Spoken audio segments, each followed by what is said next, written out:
আল্লাহ পাক ওই সময় আওয়াজ দেবেন, আমার বান্দা রে, তুমি জানো না আমার বান্দা আওয়ালাদুল সালিহ ইয়াদউনাহু, রাসূলুল্লাহ বলেছেন দুনিয়াতে যারা নেক সন্তান রেখে গিয়েছে এর ফল খবরে পাবে। আল্লাহ আওয়াজ দেবেন, ওরে আমার বান্দা রে, আমার গুনাহগার বান্দা, তোর ছেলেটা মাহফিলে বসে বসে সুবহানাল্লাহ বলেছে, আলহামদুলিল্লাহ বলেছে, তওবা ইস্তিগফার করেছে, আমি আল্লাহ খুশি হয়ে গেছি রে। ওরে আমার বান্দা, তোর নেক বেটার ওসিলায় আমি আল্লাহ তোর কবরের আযাব মাফ করে দিলাম। সুবহানাল্লাহ জোরে বলেন।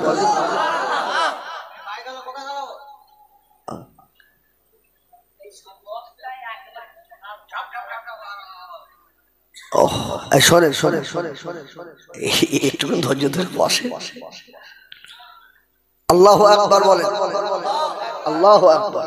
আমি আমার সন্ধ্যাবেলা আমাদের বামনগাছি ওখানে একটা হালকা জিকিরের মাহফিল ছিল, আমি ওখানেও বলছিলাম, জিকিরের মাহফিল সেরে ডাইরেক্ট ঢুকছে এখানে, আমি ওখানেও বলছিলাম ভাই, এই আব্দুল মাজেদ সাহেব, আলহাজ আব্দুল মাজেদ,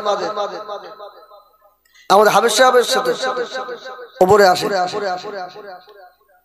আমি ওখানেও বলছিলাম যে ভাই অভ্যাস করে, অভ্যাস করে চলতে ফিরতে সবসময় সুবহানাল্লাহ, আলহামদুলিল্লাহ, আল্লাহু আকবার। আল্লাহর কাছে এই দোয়া চান যে আল্লাহ এমন একটা জবান আমাকে দেন, এই জবান যেন তোমার জিকিরে ভিজে থাকে। সুবহানাল্লাহ বলবেন। আল্লাহ সঙ্গে সঙ্গে আমাদের আব্বা মায়ের মুরব্বিদের কবরের আযাব আল্লাহ মাফ করে দেয়।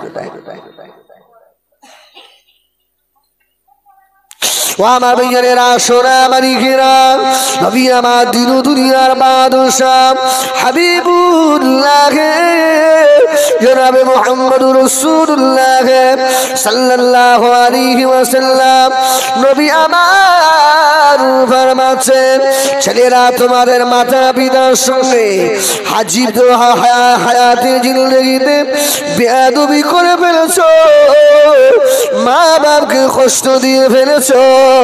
ও বাবা ছেলেরা, তোমাদের জনম দুঃখিনী মা, গর্ভধারিণী মা, জনমদাতা বাপ যাদের কবরে চলে গিয়েছে, ওই মা বাপকে, মরা মা বাপকে আর কষ্ট দিও না। অত ঝামেলা করলে বলো আমি অস্কর বলে নেবে, যাও বলো। খুব ঠান্ডা মনে যাচ্ছে আমার নাকি? আমাকে বাঁচতে দিতে হবে, ও ঠিক করছে। যদি হয় আপনি একটু পিছিয়ে বসেন, আজকে জলসা আমার শেষ নয়, আমাকে বলতে হবে এখন 2 ঘন্টা। আর যদি মনে করেন আমাদের অসুবিধা হচ্ছে তাহলে আমি লেবে চলে যাই, আপনারা ওয়াজ করেন, যাবেন তাই করেন। ব্যাগ ব্যাগ ব্যাগ ব্যাগ সামনে বসে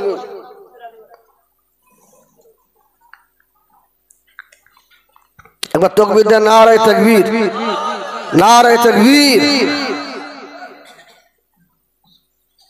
আল্লাহু আকবার। আমার ভাই একটু আগে আসুন, শোনেন, একটু আগে আসেন না, একটু আগে আসেন। আমি আপনাদের হাত ধরে বলছি, আপনারা ভাই তো আমার। এই দেখেন হয়তো একটু রাগ হয়ে গেল, কেন জানেন? মাইক ম্যানের মতো বারবার হুজুর বলছে আপনারা একটু এগিয়ে আসুন। মাইক ম্যানের মতো সেট করে, আর যাতে আমাদের কষ্ট না হয় ওরা চেষ্টা করে। গানে লাগছে, আপনাদের একটু কষ্ট হচ্ছে, একটু আস্তে করে দেবেন। একজন বললে মিটে যায়, সবাই যদি এরকম চেল্লাম তাহলে মাহফিলটার অসুবিধে বুঝতে হয় না। একটু আগে এসো, আগে এসো, একটু আগে আয় ভাই, তোদের পায়ে পড়ি, আল্লাহর কিরে পায়ে পড়ছিস, সরিয়ে আয়। এর থেকে তোদের আর কি বলবো, এখন যদি অন্য জায়গা দেখতে হবে তাও তো রাখ। তাকবীর দাও, নারায়ে তাকবীর, এই মোহাম্মতে নারায়ে তাকবীর, আলহামদুলিল্লাহ। সাহাবীরা বললেন, ইয়া রাসূলুল্লাহ, মরা মা বাপকে সন্তান আবার কি করে কষ্ট দেয়? আহা, নবী আমার দিন দুনিয়ার বাদশাহ হাবিবুল্লাহ জনাবে মুহাম্মদুর রাসূলুল্লাহ সাল্লাল্লাহু আলাইহি ওয়াসাল্লাম ফরমাচ্ছেন, ও ছেলেরা, তোমাদের জনম দুঃখিনী মা, গর্ভধারিণী মা, জনমদাতা বাপ চলে গিয়েছে, তোমরা বেশি গুনাহ করো না বাবা। গুনাহ করে করে তোমাদের মরা মা বাপকে কষ্ট দিও না। কেন না জানো না, তোমরা গুনাহ করলে এই গুনার একটা হিস্সা তোমার মা বাপের আমল নামায় চলে যায়। সন্তান অপরাধ করলে কবরে শুয়ে মা বাপ পায়, ওরা কষ্ট পায়। সাহাবীরা বললেন, ইয়া রাসূলুল্লাহ, ইয়া হাবিবাল্লাহ, ছেলে যদি নেক কাজ করে, আল্লাহ নবী বললেন, ও ছেলেরা, তোমাদের নেকির একটা হিস্সা তোমাদের জনম দুঃখিনী মা, গর্ভধারিণী মা কবরে শুয়ে শুয়ে পায়। অতএব তোমরা তোমাদের মরা মা বাপকে দুঃখ দিও না। আজ থেকে নিয়ত করেন যে আল্লাহ, মা বাপকে তো জীবদ্দশায় যা কষ্ট দিয়েছি, মারা যাবার পরে আর ওদেরকে দুঃখ দেবো না। বলুন না ইনশাআল্লাহ, ইনশাআল্লাহ। একদম নিয়ত করেন ভাই। আজকে এই যে এত সুন্দর মাহফিল, আপনি জানেন আপনার কত দাম? আমরা ওপরে বসে আছি, মনে করছেন আমাদের খুব দাম বেশি। না না না, এখন ধরেন আমরা মাস্টার, আমরা কি মাস্টার, তাই মাস্টার হবার উপযুক্ত নয়, আল্লাহ মাফ করেন। আমার ভাইরা অনেক শিক্ষিত মানুষ, অল্প সময়ের জন্য ধরেন, আর আপনারা ছাত্র। মাদ্রাসা তালবে ইলমদের দাম বেশি না? আপনারা এখন তালবে ইলম, এটা আপনাদের জন্য এখন মাদ্রাসা। আল্লাহু আকবার। তোলাবারা যখন আসে, হাদিস শরীফে এসেছে, আল্লাহর রহমতের ফেরেশতাদের পায়ের তলায় ডানা বিছিয়ে দেয় না?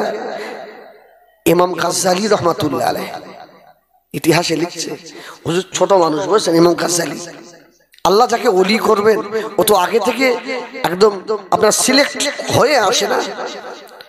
ইমাম গাজ্জালী গরিব মানুষের ছেলে, তো বই বগলে করে নিয়ে মাদ্রাসায় আসে। আহা, একদিন ওস্তাদ বলছে, এই গাজ্জালী, তোর বাবা এত দেরি হয় কেন বলতো? মাদ্রাসায় আসতে তোরা তো দেরি হয় কেন? আল্লাহর ওলি জগৎ বিখ্যাত মুহাদ্দিস হযরত ইমাম গাজ্জালী রাহমাতুল্লাহ আলাইহি বলেছিলেন, হুজুর ওস্তাদ বেয়াদবি মাফ করুন, আজকে আমার গোপনীয় খবর আমি আপনাকে জানিয়ে দিই। আমি গাজ্জালী সময় মতো বাড়ি থেকে বার হই। হুজুর, আমি রাস্তায় যখন হাঁটি, রব্বুল আলামিন আল্লাহ আমাকে দেখান বড় বড় সবুজ সবুজ পাখিগুলো আমি গাজ্জালীর রাস্তার উপরে পর বিছিয়ে দেয়। জোরে বলুন সুবহানাল্লাহ। আমি ইমাম গাজ্জালী দেখতে পাই, হুজুর ওই পাখির পরের ওপরে, ডানার ওপরে জোরে পা দিলে যদি দানাগুলো ভেঙে যায়, আমি আস্তে আস্তে আসি, এই জন্য আমার আসতে দেরি হয়ে যায়। জোরে বলুন সুবহানাল্লাহ। শুধু তাই নয়, আল্লাহ নবী ফরমাচ্ছে, এই মাহফিলে যারা বসে থাকে এদের জন্য গাছও দোয়া করে, মাছও দোয়া করে, পাথরও দোয়া করে, 18,000 মখলুকাত রব্বিল আলামিন আল্লাহ দরবারে মাগফিরাতের দোয়া চাই। এর মধ্যে সুদখোর আছে নেই? ঘুষখোর আছে, জেনাখোর, এই গেঁজাখোর, সব রকম আছে। আমাদের দোয়া কবুল নাও হতে পারে, কিন্তু 18,000 মখলুকের দোয়া মিট যাবে, কবুল হবে। যারা আজকে হতভাগা, তারা তো আত্মীয় নিয়ে বাড়িতে হই হই করছে, মাহফিলে এসে বসতে পারলো না। কপাল ভালো যাদের এসে বসে পড়েছে। আমি ভূমিকার দিকে না গিয়ে সরাসরি শুরু করি, বলুন না আলহামদুলিল্লাহ। ভাই, আল্লাহ পাক আমাদের কম ভালোবাসে না বেশি ভালোবাসে? আর আমরা কি আল্লাহকে কম ভালোবাসি না বেশি ভালোবাসি? নেমো হারাম সব আল্লাহ আমরা বেশি ভালোবাসি। হ্যাঁ, আল্লাহু আকবার। আল্লাহ বললেন লা তাকনাতু মির রাহমাতিল্লাহ, আল্লাহর রহমতের দরজা খোলা আছে না নেই? এ ভাই আমার একটু শুধু হাই রোডে উঠতে দেন, এখনো এই আপনাদের এই রোডে আছে, কাটিহার রোডে উঠি, বলুন না আলহামদুলিল্লাহ। আল্লাহু আকবার। এ ভাই আল্লাহ এত ভালোবাসে, যেদিন আল্লাহ আসমান জমিন বানিয়েছে ওদিন আল্লাহ একটা রহমতের দরজা বানিয়েছে। সুবহানাল্লাহ বলেন। সহিহ হাদিস থেকে শোনাচ্ছি, এই রহমতের দরজাটা এত বড়, রাসূলুল্লাহ বলেছেন একটা দ্রুতগামী যানবাহন যদি দরজার এক চৌকাঠ থেকে ছেড়ে দেওয়া হয়, অপর চৌকাঠে যেতে 70 অথবা 80 বছরের সময় দরকার। সুবহানাল্লাহ। এটা আল্লাহ পাকের রহমতের দরজা, এটা কোনোদিন বন্ধ হবে না। বন্ধ কবে হবে? যেদিন পশ্চিম দিক দিয়ে সূর্য উদয় হবে, তার মানে কিয়ামত যেদিন শুরু হবে, তার আগে এই দরজা খোলা থাকবে। এবার আসেন, আপনি যদি বাড়িতে একটা চাকর রাখেন, কর্মচারী নেন, সে যদি কাজ না করে, আপনি তাকে বাড়িতে রাখবেন না ঘাট ধরে বার করে দেবেন? বেরো শয়তান কোথাকার, কাজ করিস নি, তোকে রেখে লাভ কি, বার করে দেবেন। আর আল্লাহ এই অসংখ্য মখলুকের ভিতরে এই মানুষকে আল্লাহ শ্রেষ্ঠত্ব দান করেছে না করেনি? আমাদের ইজ্জত অন্য যারা প্রাণী তাদের থেকে বেশি না কম? ওয়ালাকাদ কাররামনা বানি আদম, আদম সন্তানের মর্যাদা আল্লাহ অনেক বেশি দিয়েছে। আরে তো আদম বাদ দেন, আমরা আখিরি নবীর উম্মত। সুবহানাল্লাহ বলবেন না? আরে অভ্যাস করে, আজকে অভ্যাস করেন সুবহানাল্লাহ। আমরা নবীর উম্মত। আপনারা কত দাম জানেন? এই পৃথিবীতে যত নবী এসছে সব নবীর উম্মতকে দাড়ি পাল্লার একদিকে দেবেন, আর মুহাম্মাদুর রাসূলুল্লাহর একটা উম্মতকে অপর দিকে দেবেন। আখিরি নবীর খাতিরে আমার হাবিবের উম্মতের পাল্লাকে আল্লাহ ভারী করে দেবেন। এই জন্যই তো নামাজ কাজা করে দেন নাকি? আল্লাহু আকবার। বলে হুজুর এত দাম শোনালি আর কেউ নামাজ পড়ে? হ্যাঁ, তবে শোনেন, আল্লাহু আকবার।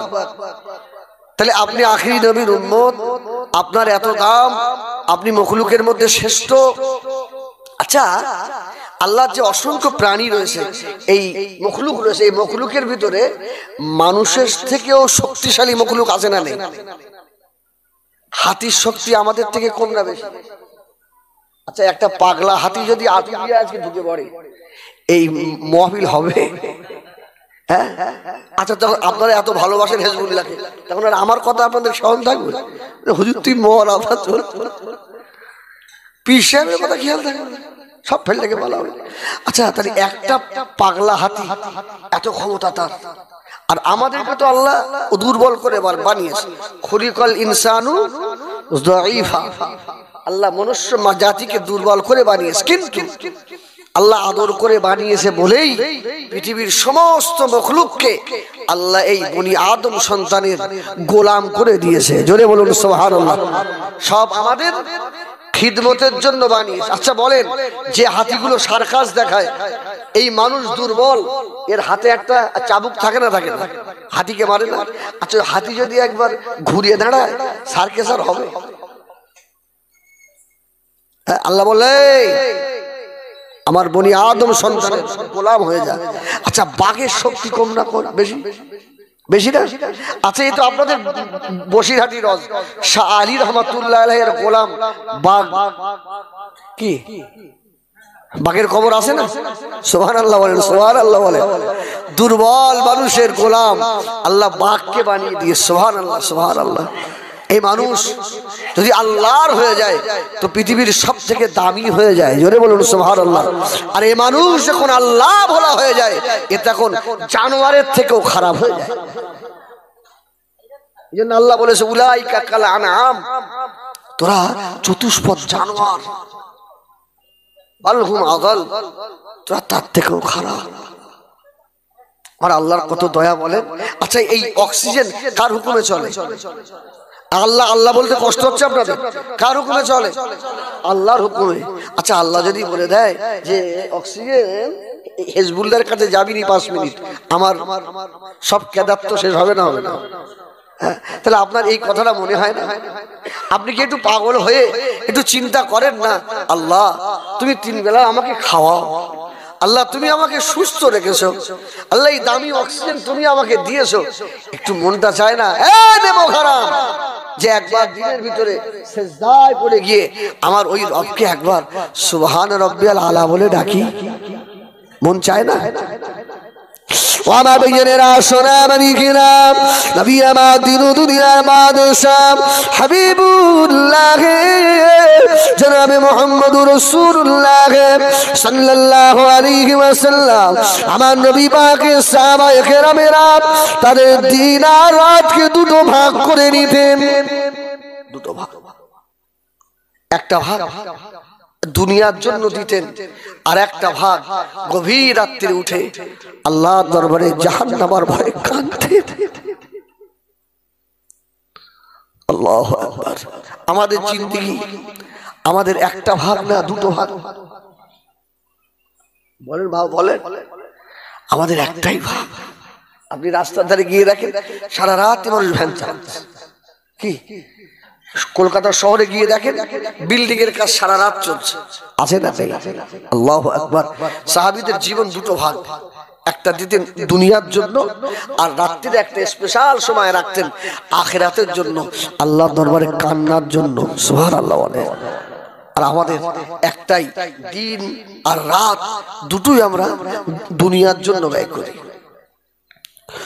মদিনার মসজিদে নববী শরীফে আযান হয়ে গেল, মদিনার মসজিদে মুয়াজ্জিন আযান দিয়ে দিলেন। হযরত ওমর ফারুক রাদিয়াল্লাহু তাআলা আনহু মদিনার মসজিদে নববী শরীফে ঢুকে বললেন, হুজুর ইমামতি করলেন, নামাজ পড়ে বার হলেন। মদিনার মসজিদে নববী শরীফের সম্মুখে সিরিয়া থেকে কিছু মানুষ এসে দাঁড়িয়ে রয়েছে। ও হযরত আমিরুল মুমিনিন খলিফাতুল মুসলিমিন উমর, আপনার সঙ্গে দুটো কথা রয়েছে। উমর বলল, বাবা কি কথা বলো? আর উমরকে জানেন 50টা দেশের খলিফা, জোরে বলুন সুবহানাল্লাহ। 50টা দেশের দায়িত্ব উমরের হাতে। উমর বলল, কি? বলল, হুজুর আমাদের সিরিয়ার হিমস বলে একটা জায়গা আছে, ওখানে খলিফা নেই, একটা খলিফা ঠিক করে দেবে। হযরত ওমর ফারুক রাদিয়াল্লাহু তাআলা বললেন, এই হিমসবাসীরা শুনে রাখো, আমি রাসূলুল্লাহ সাহাবী। হযরত ওমর বলে দিলাম, এখন কোনো কথা হবে না বাবা, আগামীকাল ফজরের নামাজের পরে আমি ওমর খলিফা ঠিক করে দেব। ফজরের আযান হয়ে গেল পরের দিন, আসসালাতু খায়রুম মিনাল নাওম। ফজরের আযানের পরে হযরত ওমর কি ইমামতি জায়গা দাঁড়ালেন, নামাজ হয়ে গেল। আল্লাহ নবী সাহাবী হযরত ওমর ঘুরে বসে বললেন, এ মদিনার সাহাবীরা, আমি ওমর বলছি বাবা, কেউ চলে যাওনি, দুয়ার পরে চলে যেও না, আমি ওমর হিমসের খলিফা নির্বাচিত করব।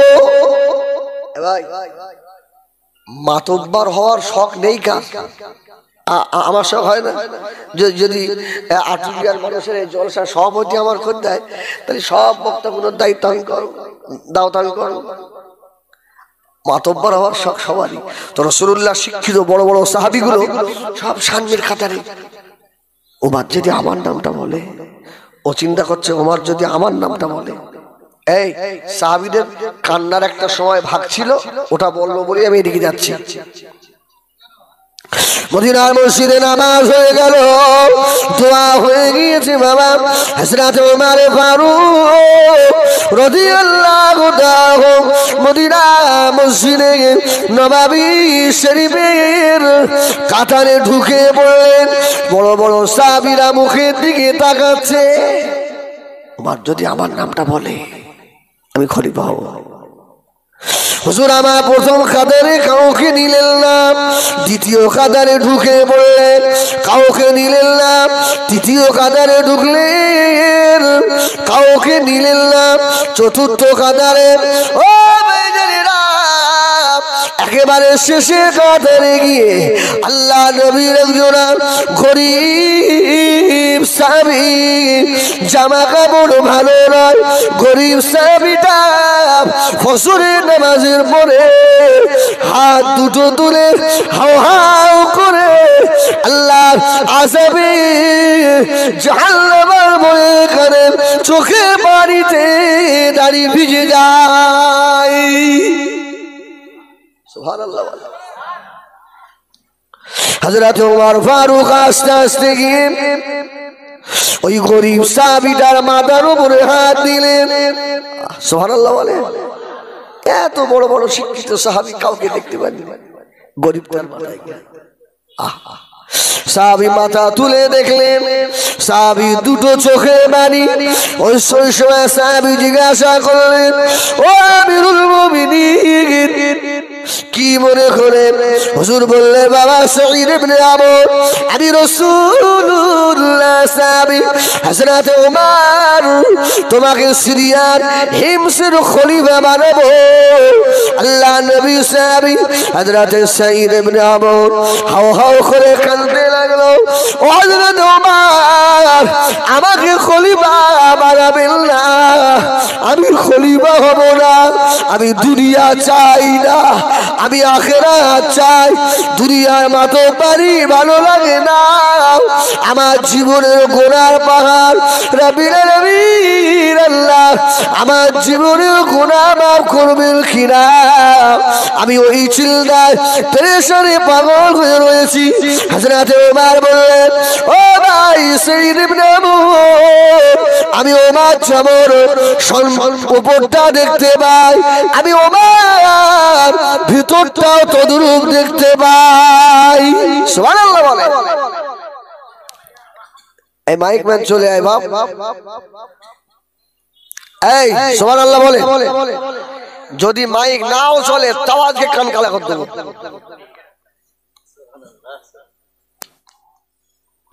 আল্লাহু আকবার, আলহামদুলিল্লাহ। এই আমি খলিফা হব না, আমি খলিফা হব না। আল্লাহু আকবার। আমার ভাইয়েরা শোনা আমার কিরাম, হযরত ওমর বললেন, ও ভাই সাঈদ ইবনে আমর, আমি জানি আল্লাহর নবীর যত সাহাবী মদিনার মসজিদে নববী শরীফে এসেছে, ভাই সাঈদ ইবনে আমর তোমার ভিতরে আল্লাহ পাকের আযাবের ভয় বেশি, অতএব তুমি খলিফা হবে। তুমি যদি খলিফা হও এই দেশের মাল লুট হবে না। জোরে বলুন সুবহানাল্লাহ। তুমি খলিফা হও বাপ। সাঈদ ইবনে আমর বলছে, মাফ করো আমি খলিফা হব না। হুজুর বলছে তোমাকেই হতে হবে। এই উমর রাদিয়াল্লাহু তাআলা কেমন মানুষ জানেন? সুবহানাল্লাহ বলে। আমার রাসূলুল্লাহ মদিনার মসজিদে নববী থেকে বার হয়েছে, আল্লামা ইমাম সাউজি রাহমাতুল্লাহ আলাইহি লিখেছেন, বার হয়েছে, যাচ্ছে একটা মেয়ে ছেলে রাস্তার ধারে বসে তপ বাজিয়ে গান করছে। তপ তপ ঢোলের মতো, ঢোলের দুই দিকে আটকানো, তপের একদিকে আটকানো, গান করছে। তো সেই গানের এখান পার্থক্য আছে। তো রাসূলুল্লাহ গিয়ে মেয়েটার মুখের দিকে এত সুন্দর এলাহান রাসূল দাঁড়িয়ে দাঁড়িয়ে শুনছে। হয়তো আবু বকর দেখতে পেয়ে আবু বকরও ছুটে গিয়ে নবীর পাশে দাঁড়িয়েছে। সুবহানাল্লাহ বলে। আচ্ছা আবু বকরের ক্ষমতা আছে আমার নবীকে বলবে, ইয়া রাসূলুল্লাহ মেয়েটা এই কাজ করছে আর আপনি দাঁড়িয়ে দাঁড়িয়ে শুনছেন? বলতে পারবে? আরে নবীর বাড়িটা তো শরীয়ত তৈরির ফ্যাক্টরি। জোরে বলুন সুবহানাল্লাহ। নবী ইচ্ছা করলে শরীয়তের কোনো না জায়েজকে একমাত্র জায়েজ করার ক্ষমতা রাখে মুহাম্মাদুর রাসূলুল্লাহ। না জায়েজকে জায়েজ করার ক্ষমতা রাখে একমাত্র মুহাম্মাদুর রাসূলুল্লাহ। একজন তো আবু বকর দাঁড়িয়ে রয়েছে। এখন আবু বকর আমার নবীর কি হয়? শ্বশুর। হ্যাঁ শ্বশুর, আর নবী জামাই। হাদিস শরীফে এসেছে কোনদিন আবু বকর আমার রাসূলকে জামাই বলে ডাকেননি। ইয়া রাসূলুল্লাহ বলে ডেকেছে। সুবহানাল্লাহ বলে। হয়তো উমার শ্বশুর কোনদিন আমার নবীকে জামাই বলে ডাকিনি, ইয়া রাসূলুল্লাহ বলে ডেকেছে। জোরে বলুন সুবহানাল্লাহ। তো আবু বকর রাসূলুল্লাহ দাঁড়িয়ে আছে, আবু বকরও দাঁড়িয়ে আছে। আমি আবু বকর তো মুস্তাফার গোলাম, রাসূল একভাবে দাঁড়িয়ে। হযরত ওমর ফারুক রাদিয়াল্লাহু তাআলা রাস্তার ধারে দাঁড়িয়ে দাঁড়িয়ে মেয়েটা গান করে, আল্লাহ নবী আবু বকর দাঁড়িয়ে রয়েছে।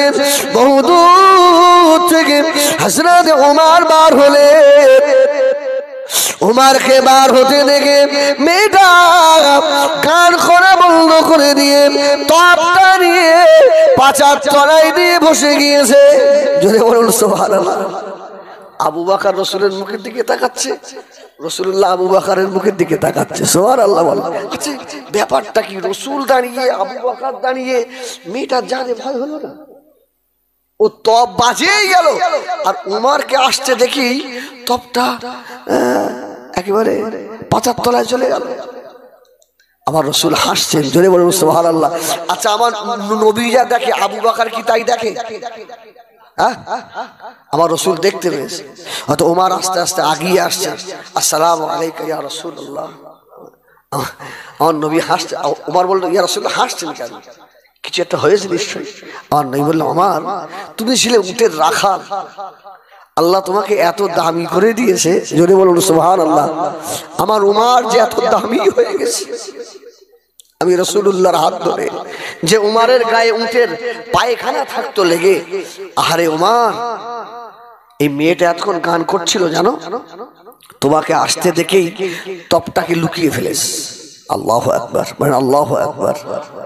হযরত আবু বকর দাঁড়িয়ে আল্লাহ নবী বললেন, ও বাবাজি আবু বকর, তুমি কি বলতে চাইছো? আমি রাসূলুল্লাহ বুঝতে পেরে গেছি। তুমি জানো না আমার উমারকে আসতে দেখে এই মেয়েটার কাছে যে শয়তানটা ছিল, ও হযরত আবু বকর, আমার উমারের ভয়ে পিছনের হাওয়া চড়তে চড়তে দৌড়ে পালিয়ে যাচ্ছে। জোরে বলুন সুবহানাল্লাহ। বলেন বলেন বলেন বলেন।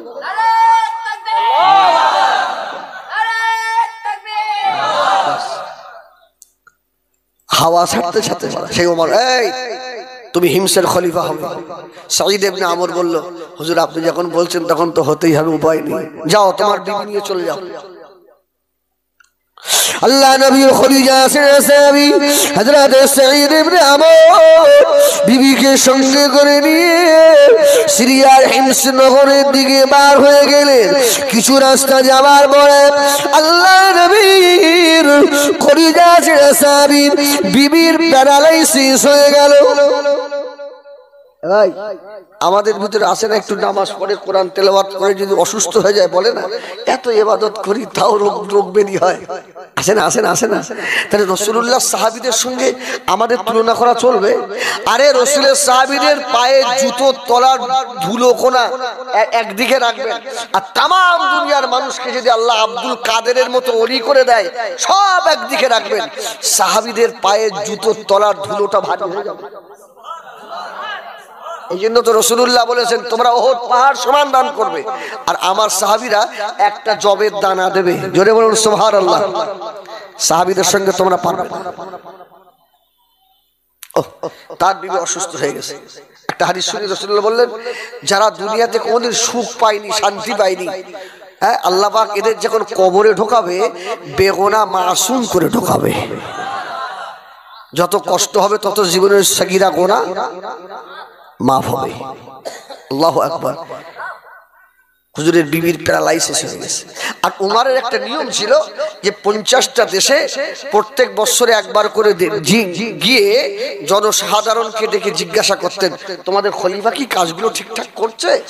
আচ্ছা বলেন, এখন যদি আমাদের মুখ্যমন্ত্রী এখানে এসে আপনাদের বসিরহাট সাব ডিভিশনের এমএলএ পাশে বসিয়ে রেখে বলে, তোমাদের এমএলএ কারুর ঘরের টাকা খায়নি তো, সব ঠিক আছে নি?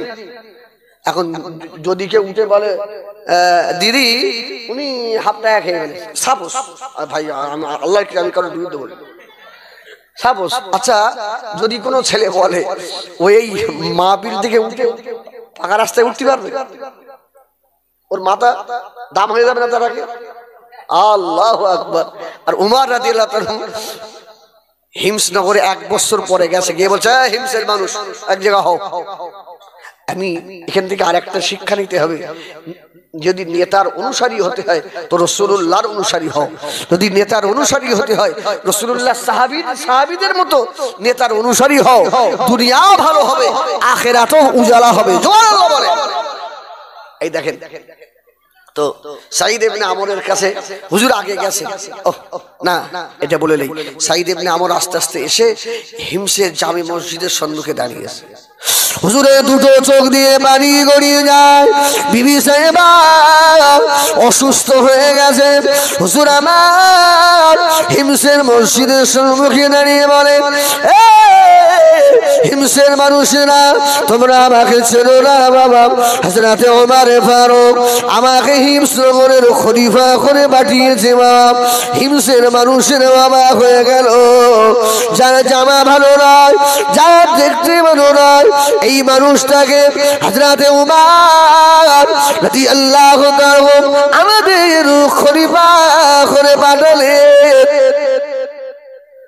দেশের মানুষেরা বলল ও আমাদের খলিফা, খলিফা হলে পরে সরকারি তরফ থেকে একটা ঘর আপনার পাওনা, এই ঘরটা আপনার। সাঈদ ইবনে আমর মাথা হাত করে দুটো চোখের পানিতে দাড়ি ভিজে যায়। ও হিমসবাসীরা, আমি সাঈদ ইবনে আমর ভালো ঘর আমি চাই না, সরকারি খানা আমি চাই না। এই হিমসের জামে মসজিদের পাশে আমার একটা লতা বাঁধা দিয়ে ঘর করে দাও। আমি খলিফা বলে আল্লাহ আমাকে ছেড়ে দেবে না, আমি আল্লাহর দরবারে কি জবাব দেবো? আমার জন্য 20 ঘর বানিয়ে দাও। 20 ঘর বানিয়ে দেওয়া হলো। হযরত সাঈদ ইবনে আমর ওই ঘরের ভিতরে থাকে আর দেশের কাজ করে। 1 বছর পরে হযরত ওমর এসে হাজির। সব লোকদের দেখে বলছে এই সাঈদ ইবনে আমর বসে আছে আমার পাশে, আমার পাশে সাঈদ ইবনে আমর বসে আছে, ইনি যে খলিফা দায়িত্ব ঠিকঠাক পালন করছে। 3 জন মানুষ দাঁড়িয়ে পড়েছে, হুজুর খলিফা ভালো নয়। খলিফা ওমর বলছে সাঈদ খবর কি? বলছে হুজুর খবরটা নেন, ওরা কি রিপোর্টটা আমার নামে দেয় শোনে নাকি? ওমর বলল ঠিক আছে, এই তোমার অভিযোগ কি? বলল হুজুর আমাদের খলিফা সব ভালো, সকাল 6টায় অফিসে আসার কথা, 8টার সময় আসে। হুজুর বললেন তাই? বলছে হুজুর একদম সত্য কথা বলেছে। আয় তোমার অভিযোগ? বলছে হুজুর আমাদের খলিফা এশার পরে আর কারোর সঙ্গে আলাপ করে না, ওই ঘরের মধ্যে বসে বসে একা একা হু হু করে কাঁদে। আহা, ওই কুড়ে ঘরটায় বসে কাঁদে। ওমরের চোখ দিয়ে টপ টপ করে পানি পড়ছে। আরে সেই আল্লাহু আকবার। আবার জিজ্ঞেস করলে তোমার অভিযোগ? বলছে হুজুর আপনি আপনার প্রায় 9-10 বছর হয়ে গেল আপনি খলিফা, আপনি একদিনে ছুটি নেননি, আর আমাদের এই খলিফা প্রত্যেক মাসে একটা করে ছুটি নেয়। হযরত ওমর জিজ্ঞাসা করলেন ভাই সাঈদ ইবনে আমর, ও ভাই আপনি প্রতিদিন 1-2 ঘন্টা দেরি করে অফিসে আপনি কেন আসেন? হযরত সাঈদ ইবনে আমর মাথা হাত করে পাগলের মতো হাও হাও করে কাঁদে। আর বলতে লাগলেন, ও হযরত উমর ফারুক, কান খাড়া করে শুনে নাও বাবা, আমি সাঈদ ইবনে আমর মরে যাব, মারা যাব, এতে আমার দুঃখ নাই। তবে শুনে রেখে দেন, আল্লাহ নবীর সুন্নাত থেকে এক চুল পরিমাণ সরে যাব না। জোরে বলুন সুবহানাল্লাহ। আমি দুনিয়া থেকেও আল্লাহ রাসূলকে আমি যে বেশি ভালোবাসি। জোরে বলেন না সুবহানাল্লাহ। আপনি কি আমাকে করেছেন খলিফা, ভয় দেখাচ্ছেন, এই পদে আমাকে রাখবেন না, আমি ছেড়ে দিলাম, তবে আমি আবার রাসূলের সুন্নাতের বাইরে যাব না। জোরে বলুন সুবহানাল্লাহ। সাঈদ ইবনে আমরকে উমর ফারুক বলছে, ভাই ব্যাপারটা কি খুলে বলবেন? হযরত আম্মা জান আয়েশা সিদ্দিকা রাদিয়াল্লাহু তাআলা আনহার কদম সাঈদ ইবনে আমর বলে বললেন, ও হযরত উমর, আমার নবীকে আল্লাহ এত মর্যাদা আমার করা সত্ত্বেও আল্লাহর নবী বিবিদের হাতে কাজ করে দিতেন। জোরে বলুন সুবহানাল্লাহ। ও খলিফাতুল মুসলিমিন, ও হযরত উমর, আপনি আমাকে খলিফা করে দিয়েছিলেন যেদিনে আমি হিমস শহরে আসছিলাম, আমার বিবি সাহেবা প্যারালাইসিস হয়ে গিয়েছিল। আমার বিবিকে আর উঠে বসতেও পারে না বিবি। ফজরের আসর যখন হয়, ফজরের নামাজ পড়ে আমি সাঈদ ইবনে আমর আল্লাহর কোরআন তিলাওয়াত করি, আল্লাহর কাছে মাগফিরাতের দোয়া চাই। ও হযরত ওমর, আমার দোয়া হয়ে গেলে আমি আমার সংসারের কাজ আমি নিজে হাতে করি, আমি রান্না করি, আমার বিবি সাহেবাকে আমি নিজে হাতে করে খাওয়াই। ও হযরত ওমর, এই জন্য দেরি হয়ে যায় বিবির হাতের কাজ করে দেওয়া, এটা তো সুন্নতে রাসূল। জোরে বলবেন না সুবহানাল্লাহ। ওমর সাঈদ ইবনে আমরের মুখের দিকে তাকিয়ে দেখে, ভাই বিবির হাতের কাজ করে একটু আগিয়ে দেন, একটু আগিয়ে দেন না, শুধু একই তোরা উঠতি কেন, খাবি? আল্লাহু আকবার, তাকবীর দেন, নারায়ে তাকবীর, নারায়ে তাকবীর। বিবির হাতের কাজ করে দেওয়া সুন্নাত। আম্মা জান হযরত আয়েশা সিদ্দিকা রাদিয়াল্লাহু তাআলা বামাছে, আল্লাহ নবী মদিনা মসজিদে নববী শরীফে আসরের নামাজের পরে আল্লাহ নবী বার হয়ে চলে আসতেন। ও নবী আমার সমস্ত বিবিদের হুজরায় গিয়ে দেখতেন আমার বিবিরা কি করে। আম্মা জান হযরত আয়েশা সিদ্দিকা রাদিয়াল্লাহু তাআলা আমার মাঝে, আমি আয়েশা সকলের থেকে ছোট মানুষ, আসরের নামাজের পরে আমি আয়েশা রাত্রিরে রান্নার জন্য আমি সবজি কুটে নিতাম।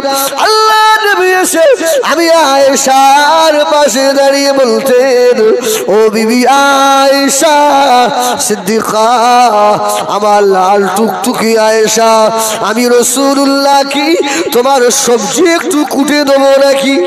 সুবহানাল্লাহ বলে। কে বলছে? আল্লাহর পরে যে নবীর মর্যাদা, জোরে বলুন সুবহানাল্লাহ। আমাদের আয়েশা বললেন, ইয়া রাসূলুল্লাহ, আপনারা করতে হবে না, কিন্তু আমি আয়েশা দেখেছি রাসূলুল্লাহ ঘরের ভিতরে গিয়ে জুলফিকার বার করে নিয়ে এসে আমি আয়েশার পাশে বসে বসে রাসূলুল্লাহ আমার তরকারি কুটে দিয়ে সহযোগিতা করেছি। সুবহানাল্লাহ বলেন।